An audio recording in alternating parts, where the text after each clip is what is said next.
focus on the Real vultures sniffing around Harry Kane. How was Harry's game tonight? Well, I thought he played very well. Start up front in the two with Llorente, and I wondered how that would work. Would Spurs get overrun the middle of the field? But from the off in the match, they were together, and Kane was really impressive. He was available for everything, prepared to run the channels. You see here, he's making the move, waiting on the ball. When he gets it, look, he just makes things happen. Lots of players around and goes to ground. Could have had a free kick. Here he gets onto the corner from Ericsson, smashing the header. Good save with the goalkeeper, just bouncing up over his head. Now, watch him pick this one up. Looks like nothing really on for him. Mark Baramas out in the wide position. Two players around him. Marcelo beats both of them, uses strength to hold off. Ball across the near post. Could have been a penalty kick here. You see the challenge comes in just as Llorente goes to get the ball. Casemiro takes him out of it. But he was always in the action in the game, always a threat. And if it was an audition for a possible move, I think they would have looked at him and said, God, this lad looks a player. And a complete player, as Zidane described him? Not far from a complete player. Watch this attempt. Aurier's ball in, beautiful ball. Tries to flick it with the inside of his right foot. Does enough for it to go off Varane and into the net. And here's late in the game, 1-1. Spurs have been on the rack a bit at this stage.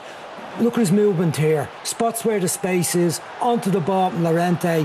Does everything right. The final touch opens up his body, and we see from that camera angle what a marvellous save it was. He could have won the game for them. Just quickly, how did that link up with Llorente work? That was the interesting thing in the team selection tonight. Quite well. Llorente dropped back in the middle field to help out at times, but most of it they stayed up the pitch together, which was brave. And Spurs could have been found out badly around the middle of the field and caught out short, but they got away with it. At times they were all in their own half. They didn't go for the high press usual style. So Spurs took the lead, but were undone by a penalty by that man Ronaldo. Was it a penalty, Brian? Well, I thought it was a penalty. What was interesting here is Sergio Aurier, the new player. Look at him playing himself out of trouble, deep in his own half. Plays 1-1-2 here, goes to play another one with Llorente, and then a heavy touch, goes to ground, jumps up, but just track him here. This goes on the ball. He's getting back now. At this stage, Spurs have gone into a back five. Dyer is in the middle of the centre backs. And he just misses the run at Cruz, a bit late. Cruz, the ball is stuck under Cruz's feet, not right to get the shot, not set to get the shot. But look, he lunges in from way back, makes no contact with the ball, and deadly Ronaldo sticks her in the net, which at that stage, you kind of felt the match was going to slip away from Spurs. Real Madrid are back in at 1-1. They look like they were starting to become almost rampant.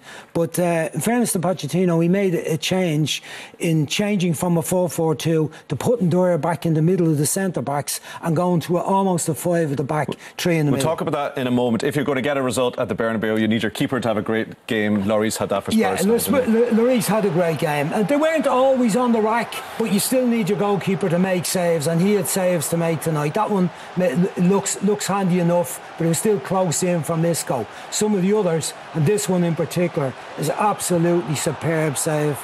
Diving to it is right, sticks his leg out to the left, and actually, he aims for the ball with his left foot. You look, he knows it's going by him. Magnificent save, keeps them in the game. Here's another one, really strong hand from the shot from Ronaldo. He gets left-footed, left-handed save. Here's another one, breaks out at the edge of the box. Now, look, all the defenders are coming out and making the block. He just has to adjust his feet and get down on it. It's handy enough. But they needed him at his best. Here again, superb from Ronaldo, getting away, strikes it firmly, gets a little bit lucky in that he plays it back in and Dyer is there to knock it away. Again, Spurs, lots of players around to get a half block on the shot, and he takes it easy. So that's Kane and Lloris showing their quality tonight. You also thought Pochettino did with that change that you mentioned. Yeah, because from early in the game they were getting cut apart through the middle of the defence. Real Madrid were getting fairly handy chances. You look at this cross coming in the right hand side. Vertonghen is dragged inside because there's few players coming there. Doesn't see the young full back coming up on the right, and neither does Ericsson see the danger.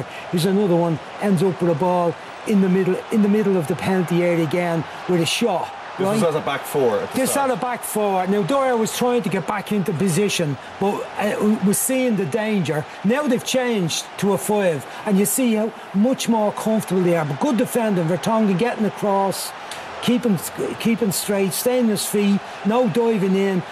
Sanchez knows he can come out of the centre now because he's got the other two centre backs really strong, runs Isco out over the end line. You'll see him here again. He goes with Madrid, uses his strength here, times the tackle, and then plays the ball out for Spurs to set up an attack.